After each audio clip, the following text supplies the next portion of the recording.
if you're the kind of person who finds congressional hearings exciting already. Thursday's Peter Strzok hearing was a little bit like throwing in a Red Bull or 3 with your morning chai latte and then sticking a fork in the kitchen socket. Strzok, the FBI agent who was a central figure in multiple 2016 election-related investigations and apparently liked sending text messages to his alleged mistress within the FBI, which made it clear that he lined up very much on one ideological side of the aisle, figured that 3 strategies were going to work for him: yelling, refusing to answer, and/or relying on the Democrats to take his side and coddle him. This went rather predictably. The meeting played out as the most contentious in recent memory.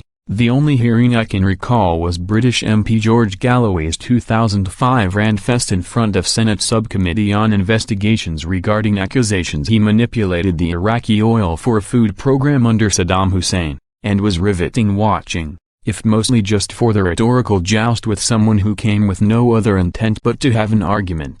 However, if it was fun watching on TV, just imagine what it would be like if you were watching it live. For one viewer, it was a bit too much. In fact, he had to stifle laughter during Strzok's back and forth with Texas Republican Rep. Louis Gohmert. As you can see in the video above, the man first begins to lose it when the point of order is called for and all hell breaks loose. Gohmert is allowed to continue in spite of interruptions, and he used his time to take aim the insouciant smirk that Strzok had sported for the majority of the hearing.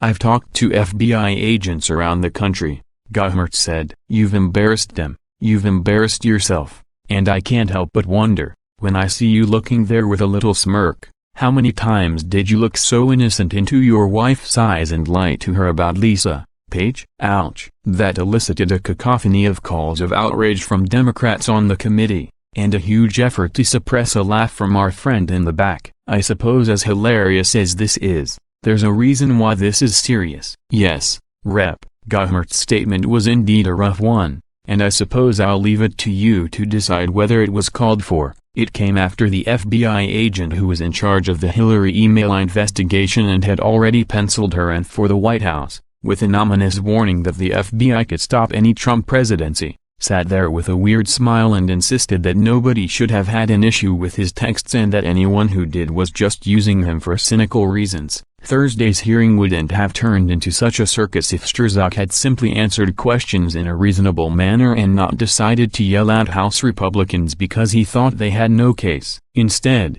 we got, well, this. It was a dumpster fire. And, if Strzok thought he acquitted himself well, I guarantee you everyone who had a slightest distrust of him before Thursday now completely distrusts him and his motives. It was hard not to laugh at, but the fallout is going to be a lot more serious.